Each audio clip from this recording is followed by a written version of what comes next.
હાય, તો આજે આપણે 17મો અધ્યાય છે કે જેનું નામ છે શ્રદ્ધાત્રય વિભાગ યોગ. એ વાંચીશું અને સમજીશું કે એમાંથી આપણને શું શીખવા મળે છે. તો એ પહેલાં એક શ્લોકથી જ સ્ટાર્ટ કરીએ કે વક્રતુંડ મહાકાય સૂર્યકોટિ સમપ્રભ નિર્વિઘ્નમ કુરુવે દેવ સર્વકાર્યેષુ સર્વદા.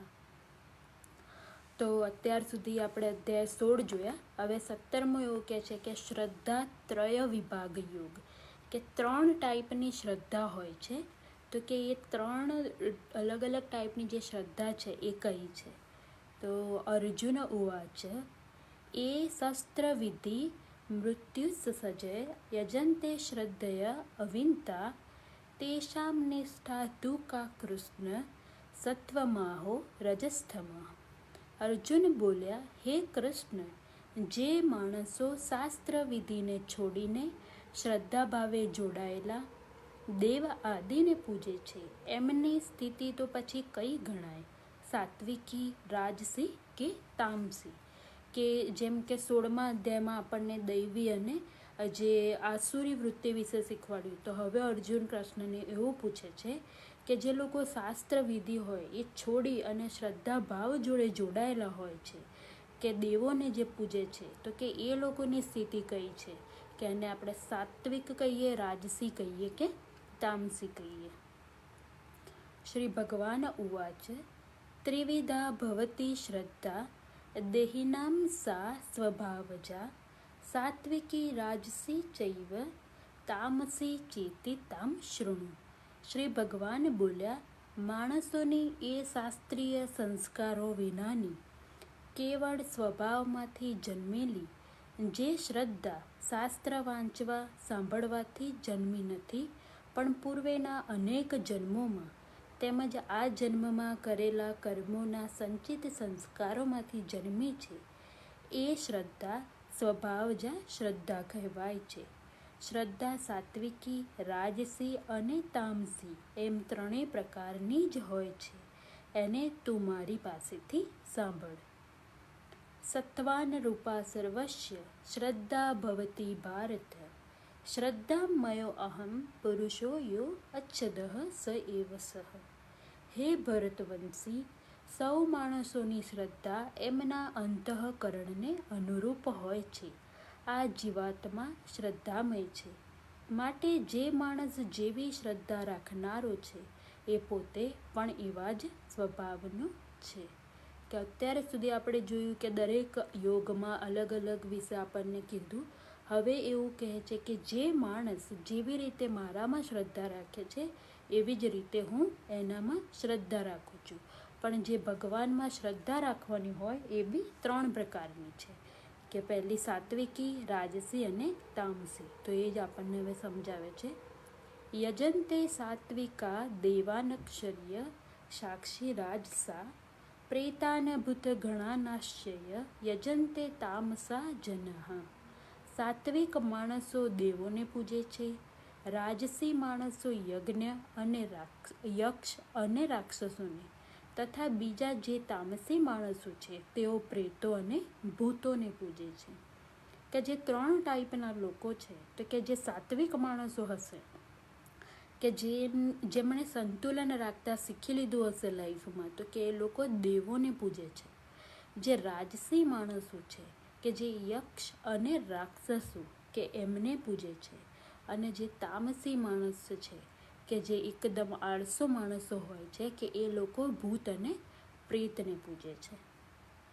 અશાસ્ત્ર વિહિતમ ઘોરમ તપન્યંતે યે તપોજનાઃ દંભ અહંકાર સંયુક્તાઃ કામરાગ બલાવન્વિતા. બીજા જે માણસો શાસ્ત્ર વિધિ વિનાનું માત્ર મનમાન્યું ઘોર તપ આચરે છે, તથા દંભ અને અહંકારથી ભરેલા તેમજ કામના, આસક્તિ અને બળના અભિમાનથી પણ ભરેલા છે.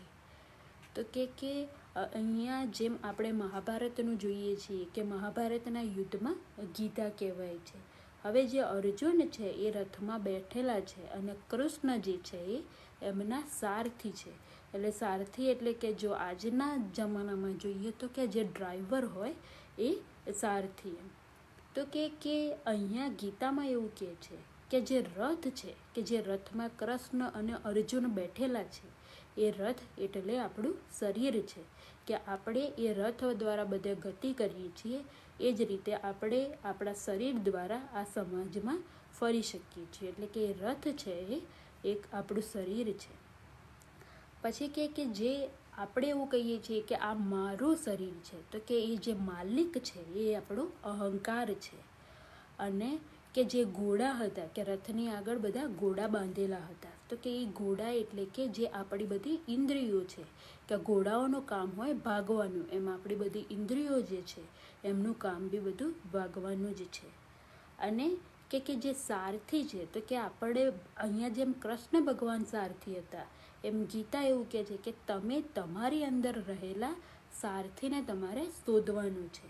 તો કે એ સારથી કોણ છે?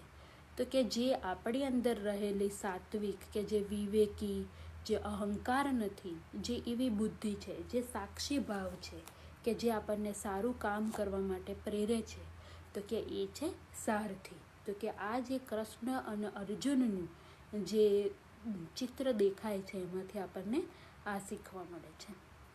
તો હવે કે કશયંત શરીરસ્થ ભૂતગ્રામ ચ ચેતસ મા ચૈવાંત શરીરસ્થમ તાની દયાશુર નિશ્ચયાને.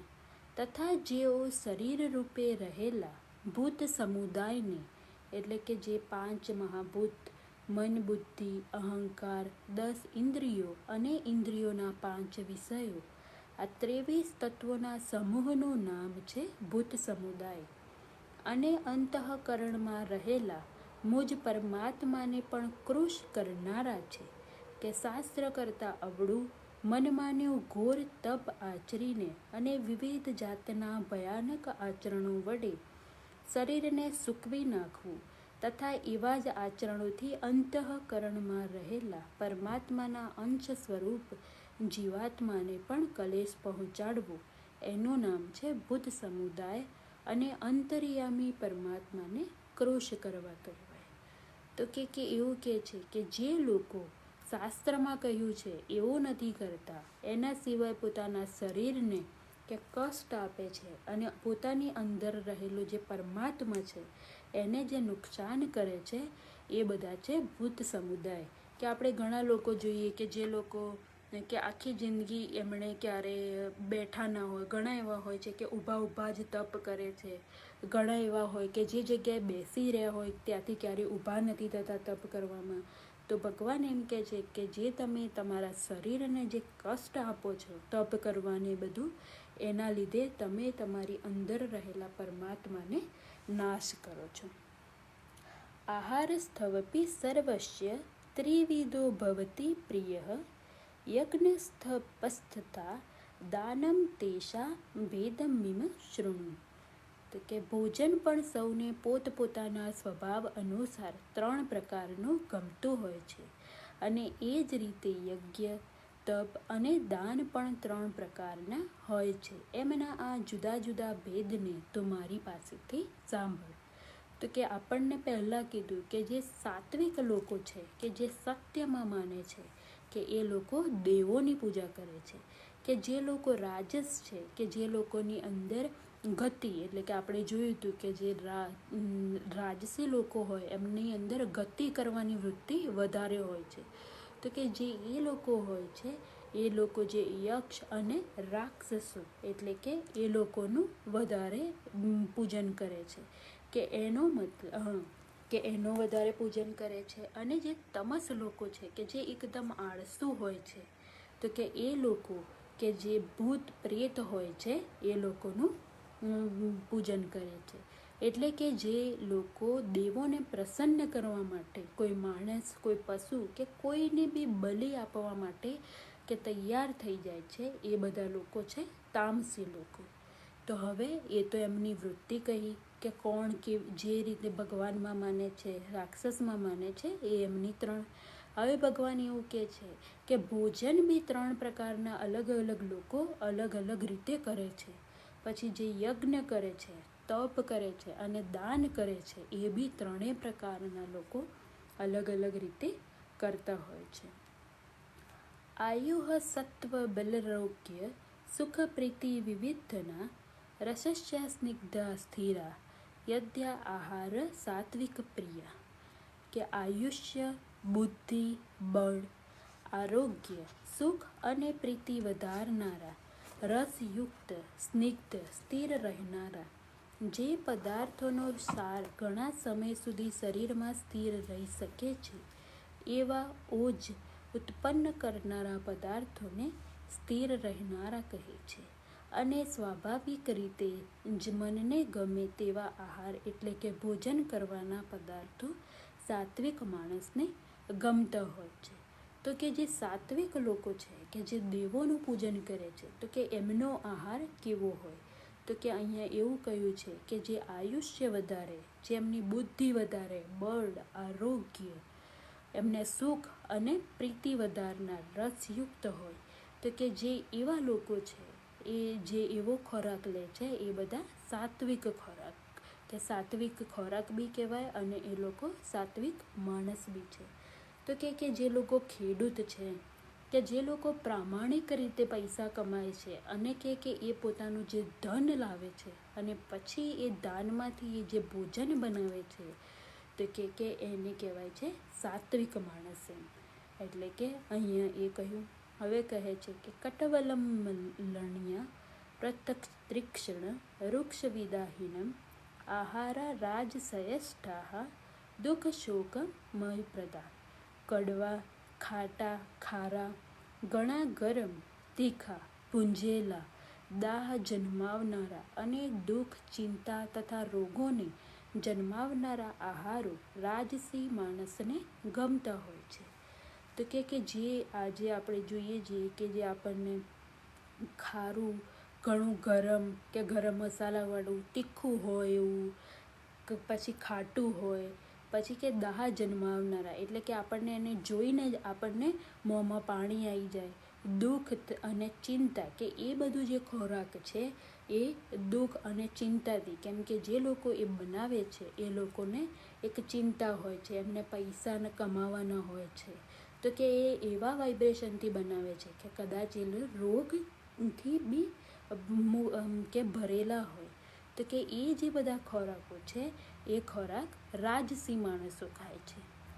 અને છેલ્લું છે યાતયામમ ગતરસમ પૂતિ પર્યુષિત ચ યતઃ ઉચ્છિષ્ટમપી ચ મેદ્યમ ભોજનમ તામસ પ્રિયમ.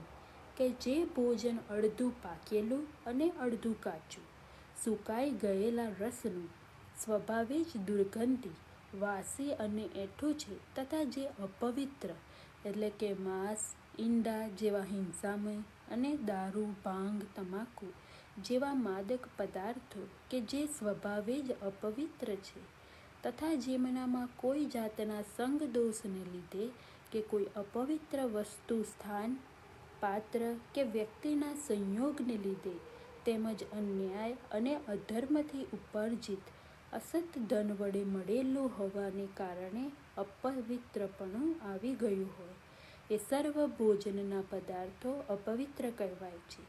પણ છે એ ભોજન તામસી માણસોને ગમતું હોય છે.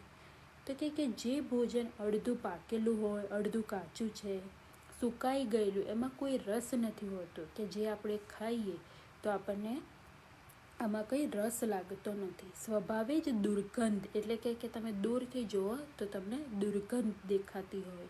પછી જે વાસી અને એઠું હોય, કે એટલે કે વાસી એટલે કે 1-2 દિવસ પહેલાં બનેલું હોય છે, તો કે જે બધું રેસ્ટોરન્ટમાં બનેલું હોય એ બજારનું એ એવું જ હોય છે. અને અપવિત્ર અહીંયા એવું કહ્યું છે કે જે માંસ, ઈંડા અને હિંસામય, દારૂ, ભાંગ, તમાકુ એ બધું જે બધી વસ્તુ છે એ બધું અહીંયા ગીતામાં અપવિત્ર કહ્યું છે. તો કે એ બધા જે ભોજન છે એ બધું ભોજન તામસી માણસને ગમતું હોય છે. એટલે કે પહેલાં આપણે જોયું કે જે સાત્વિક માણસ છે એ દેવોનું પૂજન કરે છે અને એ એવું ભોજન કરે છે કે જેનાથી એમની આયુષ્ય, બુદ્ધિ, આરોગ્ય એ બધું વધે. બીજું જોયું કે જે તામસી માણસ હોય છે તો કે તામસી માણસો જે હોય છે એ ભૂત અને પ્રેતનું પૂજન કરે છે, અને એ લોકો કે જે કાચું હોય છે, દુર્ગંધવાસી, કે જે અત્યારે બજારનું રેસ્ટોરન્ટનું જે હોય છે એ બધું તામસી ખોરાક કહેવાય છે, તો કે એ લોકો કરે છે. અને જે રાજસી હોય છે કે જે લોકો રાક્ષસો અને યક્ષનું પૂજન કરે છે, એ લોકો બહુ ગરમ મસાલાવાળા, તીખા, ખાટા, ખારા એ બધા ખોરાકનું વાહન કરે છે.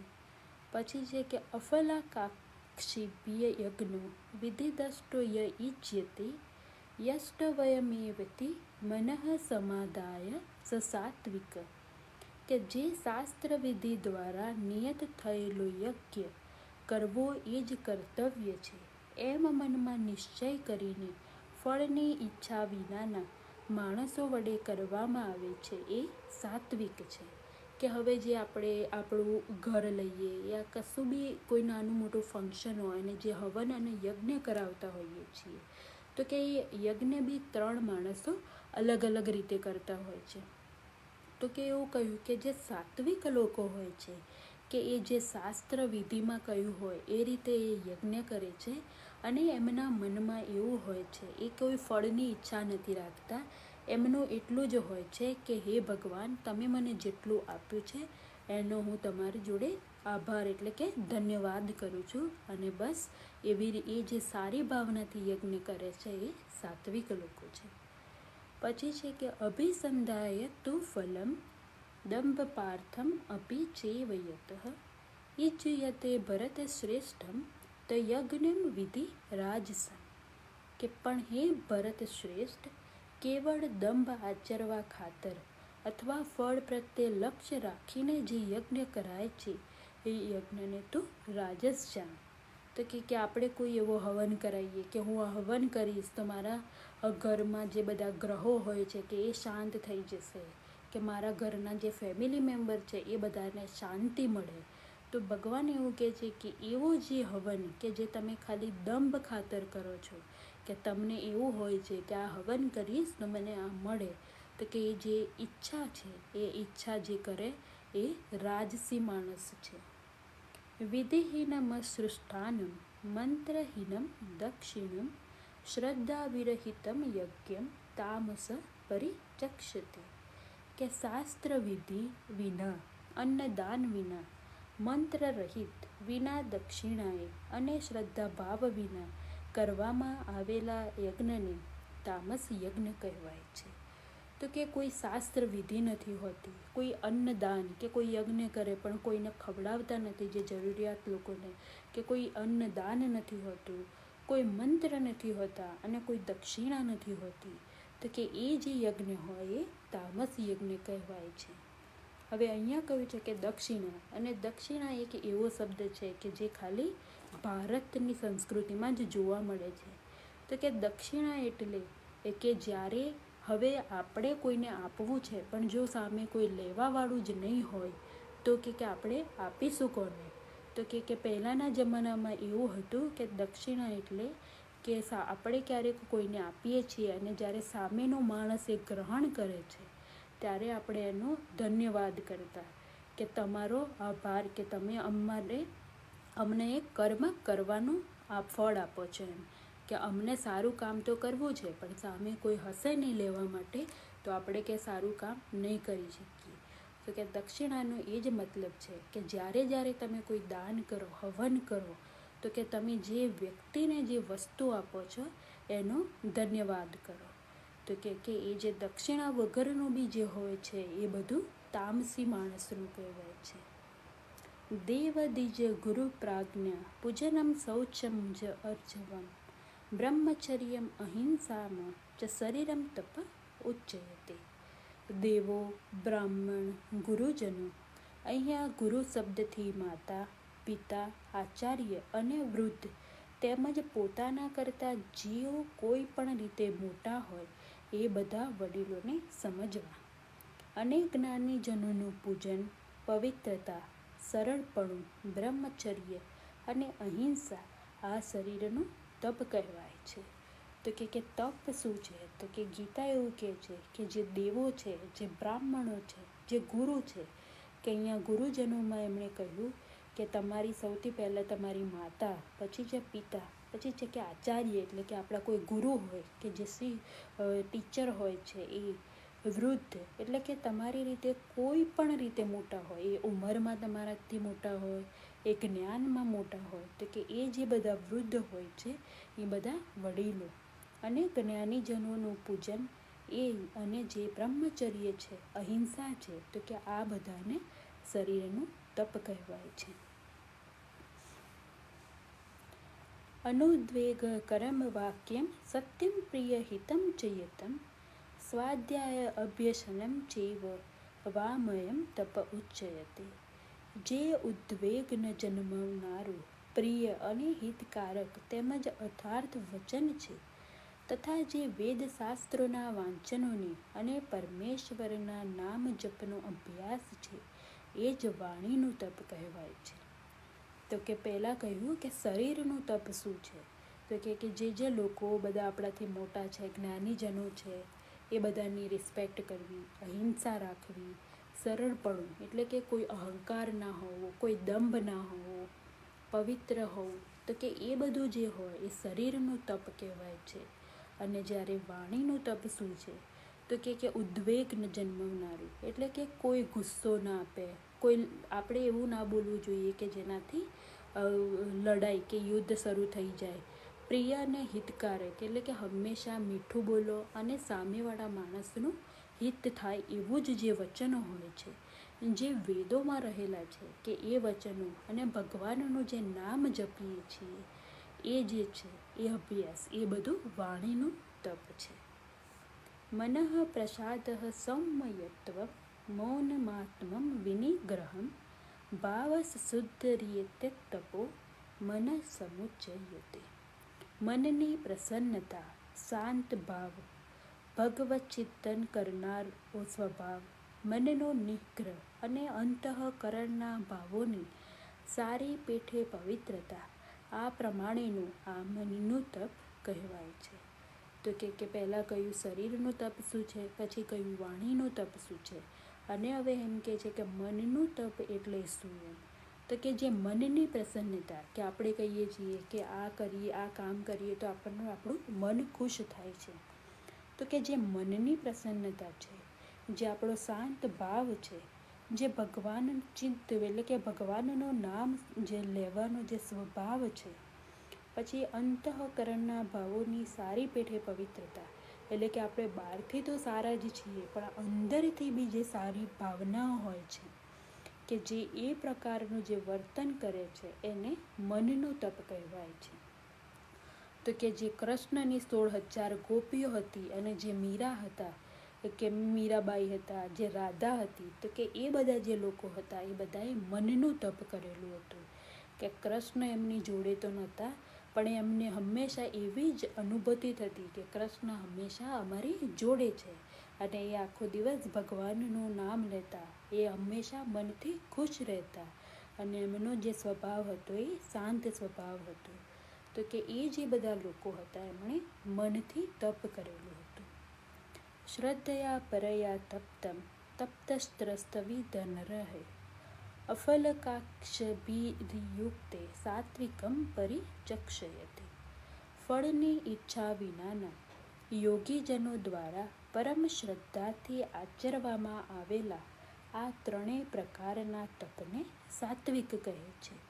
એટલે કે પહેલાં આપણને એવું કહ્યું કે જ્યારે તમે કોઈ હવન કરાવો અને કોઈ ફળની ઈચ્છા નથી રાખતા, પછી એવું કહ્યું કે જો તમારે તપ કરવું છે તો તમારે શરીરથી, વાણીથી અને મનથી, તો કે આ 3 તપ કરશો અને તમે સાત્વિક યજ્ઞ કરશો, તો કે આ બધા જે ગુણો છે જે લોકોની અંદર જોવા મળે એને સાત્વિક લોકો કહ્યા છે. સત્કારમાન પૂજાયર્થ તપોદંભન ચેવયતઃ ક્રિયતે તદિહ પ્રોક્તમ રાજસમ ચલમ ધ્રુવમ. કે જે તપ સત્કાર, માન અને પૂજા ખાતર તથા બીજા કોઈ સ્વાર્થ ખાતર પાખંડથી આચરવામાં આવે છે, એ અનિશ્ચિત એટલે કે અનિશ્ચિત ફળ આપનારું તપ એને કહે છે. કે જે ફળની પ્રાપ્તિ અર્થે એનું અનુષ્ઠાન કરવામાં આવે છે, એ ફળ મળવા ન મળવાનું નિશ્ચિત નથી. તેમજ ક્ષણિક ફળ આપનારું તપ અહીં રાજસ કહેવાયું છે.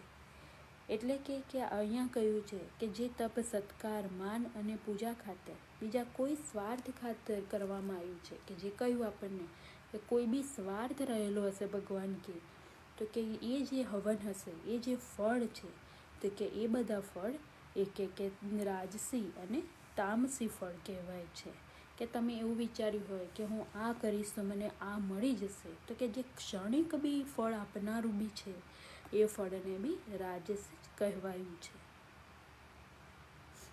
મૂઢગ્રાહેણાત્મનો યત્ પીડયા ક્રિયતે તપઃ પરશ્ચોસ્તાદ નાર્થ વા તત્માં સમુદાય હતમ. જે તપ મૂર્ખતાપૂર્વક હઠથી મન, વાણી અને શરીરને પીડા સહિત અથવા બીજાનું અનિષ્ટ કરવા માટે આચરવામાં આવે છે એ તપ તામસ કહેવાયું છે. કે પહેલાં આપણે જ્યારે પહેલાંના જમાનાની કોઈ સિરિયલ હોય કે એવું કશું જોઈએ તો કે પહેલાં જે રાક્ષસો હતા એ કોઈ રાજાને અથવા તો કોઈ ભગવાનનો જે ભક્ત હોય એમને પીડા પહોંચે કે એના માટે હવન કરતા હતા.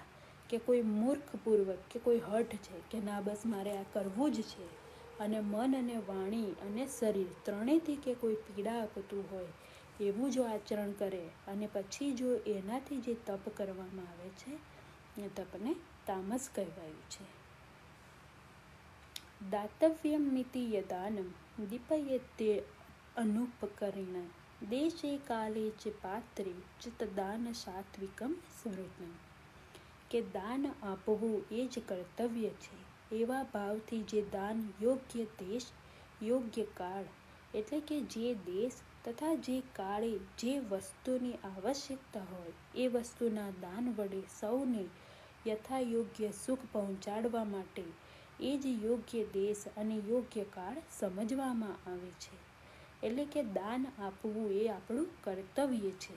કે એની પાછળ કોઈ ભાવ ના હોય, એવા જે ભાવનાથી આપણે દાન આપીએ છીએ, પછી એ કોઈ દેશમાં આપીએ કે કોઈ બી કાળમાં આપીએ છીએ, એ જે દાન હોય છે એ સાત્વિક માણસોએ આપેલું દાન કહેવાય છે. અને યોગ્ય પાત્ર કે જેની પાસે જ્યાં જે કાળે જે વસ્તુનો અભાવ હોય એ પ્રાણી ત્યાં અને એ જ કાળે એ વસ્તુના દાનને પાત્ર છે. જેમ કે ભૂખ્યા, તરસ્યા, નાંગા, દરિદ્ર, રોગી, આર્ત, અનાથ અને ભયભીત પ્રાણીઓ અન્ન, જળ, વસ્ત્ર, નિર્વાહ યોગ્ય પાત્ર છે. આ સિવાય જે શ્રેષ્ઠ આચરણશીલ વિદ્વાન, બ્રાહ્મણ, ઉત્તમ બ્રહ્મચારી, વાનપ્રસ્થીઓ અને સંન્યાસીઓ તેમજ સેવાવ્રતીઓ છે કે જેમને જે વસ્તુનું દાન આપવું શાસ્ત્રમાં કર્તવ્ય જણાવ્યું છે, એ લોકો તો પોતપોતાના અધિકાર પ્રમાણે યથાશક્તિ ધન આદિ સઘળી આવશ્યક વસ્તુઓના દાનને પાત્ર છે. એટલે કે એવું કહ્યું છે કે જેને જે વસ્તુનું દાન જરૂરી છે એ દાન આપો. કે હવે કોઈ ભૂખ્યું છે, તરસ્યું છે અને તમે એમને ખાવાનું અને પાણી નહીં પણ એમને કે કપડાં આપી દઈએ, એમને ઘર આપી દઈએ, સોનું આપી દઈએ, તો કે એ કામનું નથી. કે કોઈ રોગી છે તો કે એને હોસ્પિટલે લઈ જવાની જરૂર છે, તો કે તમે એની જગ્યાએ કે બીજું કરો છો. કોઈ અનાથ છે, કોઈ ભયભીત છે કે પ્રાણી પક્ષી, તો કે જે સમયે જે વ્યક્તિને જે યોગ્ય વસ્તુ જોઈએ એ વસ્તુનું જે દાન આપીએ છીએ એ દાનને કહ્યું છે સાત્વિક દાન.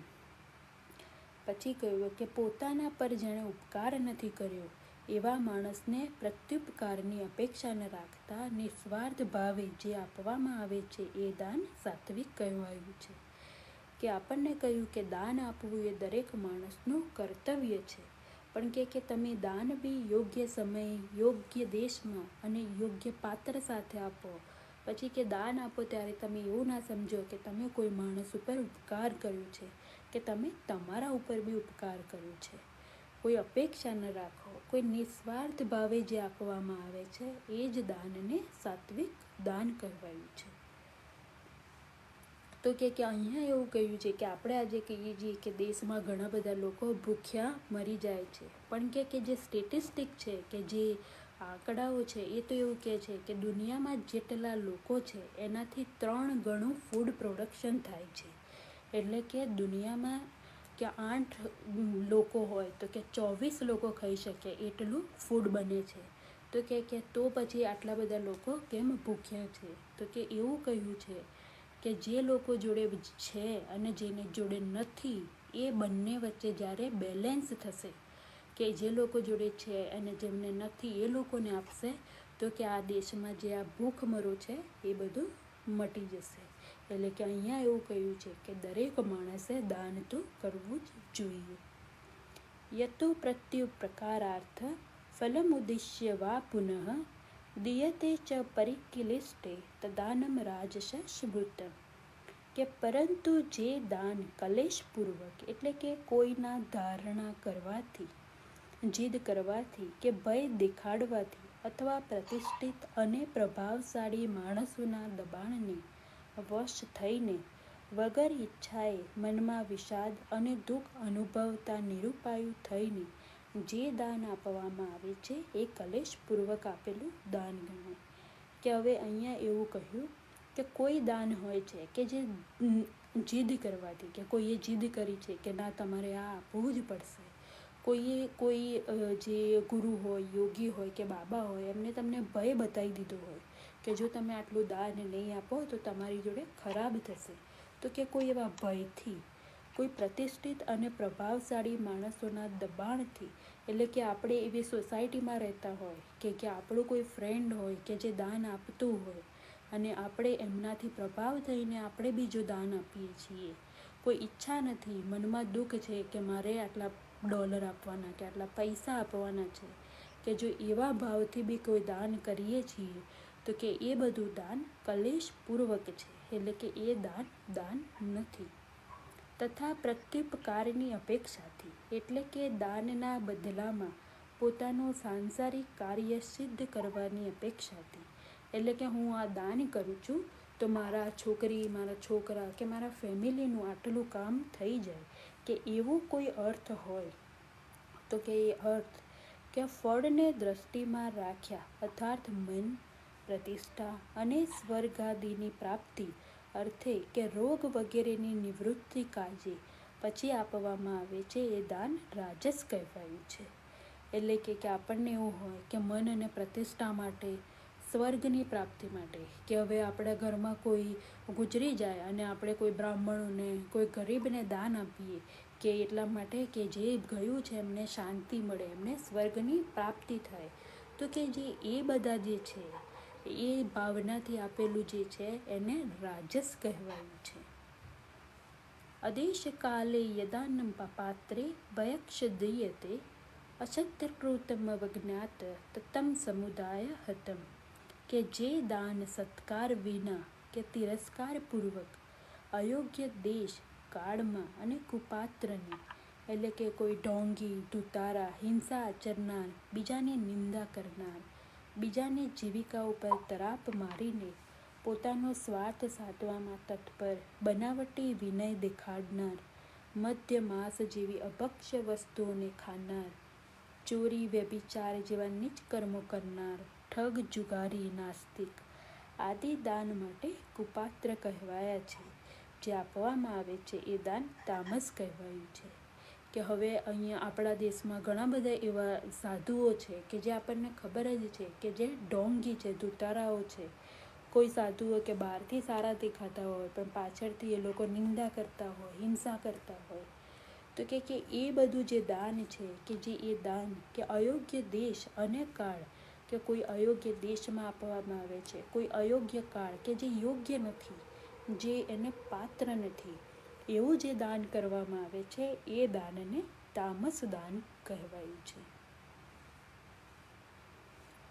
હોમ તત્સિદ નિર્દેશો બ્રહ્મણસ્ત્રિવિધ સ્મૃત બ્રહ્મણાસ્થેન વેદાશ્ચ યજ્ઞાશ્ચ વિહિતા પુરા. હોમ, તત્, સતુ એમ આ 3 પ્રકારનું સચ્ચિદાનંદ બ્રહ્મનું નામ કહેવાયું છે. એ બ્રહ્મથી જ સૃષ્ટિના આરંભે બ્રાહ્મણો, વેદો તથા યજ્ઞ આદિ રચાયા. કે જે આપણે આગળ બી જોયું હતું કે જે 3 ત્રિપુટી છે, કે જેમ ધાર્મિકમાં છે કે જે આપણા ધર્મમાં છે કે 3 દેવો બ્રહ્મા વિષ્ણુ મહેશ, અને જે વિજ્ઞાને બી કર્યું કે પ્રોટોન ઇલેક્ટ્રોન ન્યુટ્રોન, તો કે એવી જ રીતે કે હોમ, તત્ અને સતુ એ 3 પ્રકારના જે સચ્ચિદાનંદ બ્રહ્મનું નામ છે, તો કે એનાથી જ આ સૃષ્ટિનું નિર્માણ થયું અને એની અંદર બ્રાહ્મણો, વેદો અને યજ્ઞ બધું રચાયું છે. તસ્માદો મિત્યુદ્યાહયત યજ્ઞદાન તપઃ ક્રિયા પ્રવર્તન્તે વિધાનોક્તાઃ સતતમ બ્રહ્મવાદી નામ. માટે વેદ મંત્રોનું ઉચ્ચારણ કરનાર શ્રેષ્ઠ માણસોની શાસ્ત્ર વિધિથી નિયત થયેલી યજ્ઞ, દાન અને તપરૂપી ક્રિયાઓ સદા ઓમ અને પરમાત્માના નામનું ઉચ્ચારણ કરીને જ શરૂ થાય છે.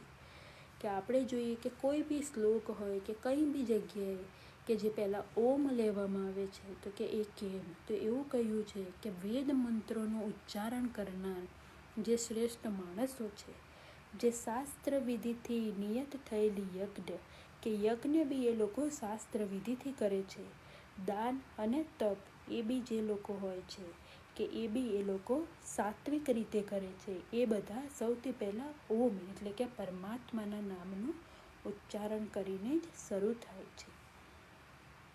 તદિત્યાનિનભિ સંધાય ફલમ યજ્ઞતઃ ક્રિયા દાન ક્રિયાશ્ચ વિવિધાઃ ક્રિયન્તે મોક્ષકાક્ષભિ. તત એટલે કે તત્ નામથી ઓળખાતા પરમાત્માનું જ આ સગળું છે એવા ભાવ સાથે ફળને લક્ષ્યમાં ન રાખતા અનેક પ્રકારની યજ્ઞ, તપરૂપી ક્રિયાઓ તેમજ દાનરૂપી ક્રિયાઓ કલ્યાણની ઈચ્છા રાખનારા માણસો દ્વારા કરવામાં આવે છે. સદભાવે સાધુભાવે ચ સદિત્યે પ્રજયુક્તે પ્રશસ્તે કર્માણિ તસા સંબંધ પાર્થ યુજયતે. સત એ પ્રમાણે આ પરમાત્માનું નામ સત્ય ભાવમાં અને શ્રેષ્ઠ ભાવમાં પ્રયુક્ત થાય છે, તથા હે પાર્થ ઉત્તમ કર્મોમાં પણ સત શબ્દનો પ્રયોગ કરવામાં આવે છે. એટલે કે ઓમનું કહ્યું, પછી તત્નું કહ્યું, કે તત્નું એવું કહ્યું કે એક એવો ભાવ કે જે ફળને લક્ષ્યમાં ન રાખે અને તપરૂપી ક્રિયાઓ, દાનરૂપી ક્રિયાઓ અને કલ્યાણરૂપી ક્રિયાઓ કરે છે. પછી જે કે સત છે કે સતમાં એવું કહ્યું કે આપણે સત્ય ભાવ અને શ્રેષ્ઠ ભાવ રાખવો જોઈએ, તો કે હોમ, તત, સત એ 3નો એ મતલબ છે. યજ્ઞે તપસી દાને ચ સ્થિતિ સદિતિ શોચયતે કર્મ ચૈવ તદથિયમ સદિત્યે ભાવ વિધીયતે. તથા યજ્ઞ, તપ અને દાનમાં જે શ્રદ્ધા અને આસક્ત બુદ્ધિ છે એ પણ સત કહેવાય છે, અને એ પરમાત્માને કાજે કરેલું કર્મ તો નિશ્ચિતપણે સત કહેવાય છે. એટલે કે જે આપણે યજ્ઞ કરીએ છીએ, તપ કરીએ અને દાન કરીએ, એની અંદર જે આપણી શ્રદ્ધા રહેલી છે કે જે સાત્વિક શ્રદ્ધા, તો કે એને સત કહેવાય છે. અને જે પરમાત્મા માટે કરેલું છે કે કોઈ બી કાર્ય આપણે પરમાત્મા માટે જ્યારે કરીએ છીએ તો એ નિશ્ચિતપણે સત કહેવાયું છે. અશ્રદ્ધાયા હુતમ દત્તમ તપસ્થપમ કૃતમ ચયતઃ અસદિચ્યતે પાર્થ ન ચ તત્પેયો નો ઇહ. કે હે પાર્થ, વગર શ્રદ્ધાએ કરાયેલો હવન, દીધેલું દાન, આચરેલું તપ અને જે કંઈ પણ કરવામાં આવેલું શુભ કર્મ છે એ સઘળું અસત કહેવાય છે. માટે એના તો આ લોકમાં લાભદાયક છે કે ના તો મર્યા પછી. એટલે કે કોઈ શ્રદ્ધા વગર કોઈ હવન કરીએ, કોઈ દાન આપીએ અને કોઈ તપ કરીએ છીએ કે જેની કોઈ શ્રદ્ધા નથી, એટલે કે કોઈ સાત્વિક શ્રદ્ધા નથી. શ્રદ્ધા બી આપણને 3 પ્રકારની કહી, પણ જ્યારે એ બધામાં જ્યારે સાત્વિક શ્રદ્ધા નહીં હોય તો કે એ આ લોકમાં એટલે કે આપણે જીવતા હોઈએ કે પછી મર્યા પછી બી જો એ કરવામાં આવે તો એ કોઈ લાભ નથી થતો. હોમ તત્સદી શ્રીમદ્ ભગવદ્ ગીતા ઉપનિષત્સુ બ્રહ્મ વિદ્યાયા યોગશાસ્ત્રે શ્રી કૃષ્ણ અર્જુન સંવાદે શ્રદ્ધાત્રય વિભાગ યોગ નામ સપ્તદશ અધ્યાય. કે જે શ્રદ્ધાત્રય વિભાગ યોગ નામનો 17મો અધ્યાય અહીં સમાપ્ત થાય છે. તો કે 17મો અધ્યાય જે છે એ બહુ અગત્યનો અધ્યાય છે કે આમાં આપણને શીખવા મળ્યું કે 3 પ્રકારના લોકો છે, કોણ કોની પૂજા કરે છે, કેવું ભોજન કરવું જોઈએ આપણે, પછી એવું કહ્યું છે કે દાન કેવું કરવું જોઈએ, યજ્ઞ કરો છો તો યજ્ઞ બી કેવો હોવો જોઈએ, તપ કરીએ છીએ તો કે તપ બી કેવું હોવું જોઈએ. તો કે દરેક જે વસ્તુ છે એ બધું અલગ અલગ સ્વભાવનું, એટલે કે 3 રીતે 3 અલગ અલગ ટાઈપના લોકો અલગ અલગ રીતે કરે છે. તો કે એમાંથી જે સાત્વિક છે કે એ સાત્વિકમાં આપણે ધ્યાન આપવાનું છે. તો કે આજે આપણને એ જ શીખવા મળ્યું કે શ્રદ્ધાત્રય વિભાગ એટલે કે જે 3 પ્રકારની શ્રદ્ધા હોય છે એ 3 પ્રકારની શ્રદ્ધા કેવી રીતે અલગ અલગ હોય છે અને કેવી રીતે અલગ અલગ માણસોમાં જોવા મળે છે. એટલે કે આપણે કહીએ છીએ કે હિન્દુ છે, મુસલમાન છે, શીખ છે, તો એમ કે છે કે બધા જ લોકો આનું જે છેલ્લું કે એમ હોય છે તો પરમાત્માને પામવાનું જ છે. પણ દરેક ધર્મમાં 3 ટાઈપના લોકો રહેલા છે. તો કે એમાંથી આપણે કયા ટાઈપમાં જવું છે એ આપણે વિચારવાનું છે. તો કે પહેલાં આપણને શીખવાડ્યું કે તમારી અંદર દૈવી છે કે આસુરી વૃત્તિ છે એના ઉપર ધ્યાન આપો, અને જ્યારે એ ધ્યાન આપી દો પછી કે તમારે આ બધા કાર્યો કેવી રીતે કરવા જોઈએ એ આજે આપણને શીખ્યું.